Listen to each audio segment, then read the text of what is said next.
पुष्कर सिंह धामी जी के पास मैं एक बार जा रही हूं, क्योंकि इस पूरे ऑपरेशन को एक तरह से लीड करने वाले, क्योंकि वो लगातार वहां जा रहे थे, उनसे बात कर रहे थे जो श्रमिक थे।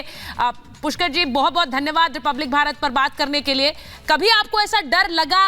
क्योंकि ऐसा एक मुश्किल ये रेस्क्यू ऑपरेशन था, कि कुछ भी हो सकता है, आगे क्या होगा, या फिर आपको लगा कि ये उम्मीद लेकर मैं हर बार श्रमिकों से मिलूं क्योंकि वो बहुत जरूरी है और तभी ये हो पाएगा?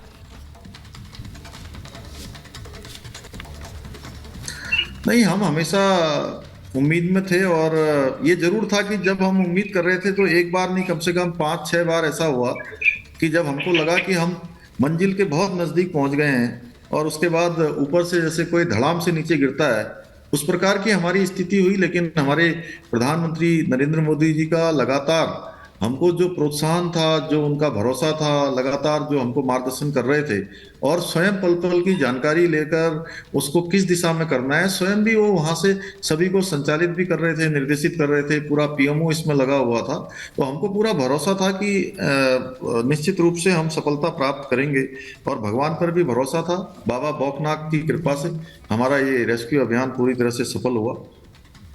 मैं आपसे ये पूछूंगी, क्योंकि श्रमिकों ने जब वो बाहर आए, उन्होंने कहा कि पुष्कर सिंह धामी जी हमारे चीफ मिनिस्टर, वो लगातार हमसे बात कर रहे थे। पूरी दुनिया की निगाहें इस ऑपरेशन पर टिकी हुई थी। सर, आप क्या कहते थे उनसे, क्योंकि आपको भी पता था कि बहुत मुश्किल परिस्थिति है जब आप जाते थे? मैं गब्बर भाई का बहुत आभारी हूँ कि गब्बर भाई ने जहां अपनी हिम्मत बनाई,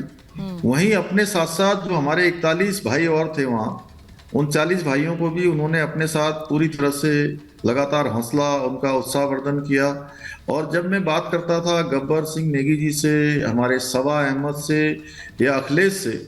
तो इनके जो टीम लीडर थे ये कहते थे, सर आप यहाँ की चिंता मत करिए, 5 दिन 10 दिन जितना भी लगे आप अपना काम करिए, हम लोग ठीक हैं, हमको खाना आ रहा है, हमको सब कुछ मिल रहा है, पानी मिल रहा है, अंदर सब चीज़ है, हम लोग ठीक से हैं, आप अपने काम को करिए। हम जानते हैं कि आप अपने प्रयासों में कोई कमी नहीं कर रहे हैं और जब आपसे हमारी बात हो रही है तो हमें समझ गए हैं कि सारे प्रयास हो गए हैं और हमारे मन में विश्वास है कि हम बाहर निकल जाएंगे। तो ये हमारे लिए बहुत सुकून देने वाली बात थी कि अंदर के लोग भी जो है हमको पूरा सहयोग कर रहे थे, पूरे बहादुरी के साथ इस जंग से लड़ रहे थे और सब लोगों ने एक साथ जो है इस जंग से लड़ा। और हमारे प्रधानमंत्री जी का विशेष रूप से मैं इसलिए धन्यवाद करना चाहता हूं कि शायद आज़ाद भारत के वो पहले प्रधानमंत्री हैं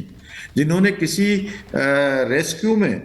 इतने दिनों तक, 17 दिनों तक लगातार उसकी मॉनिटरिंग करी।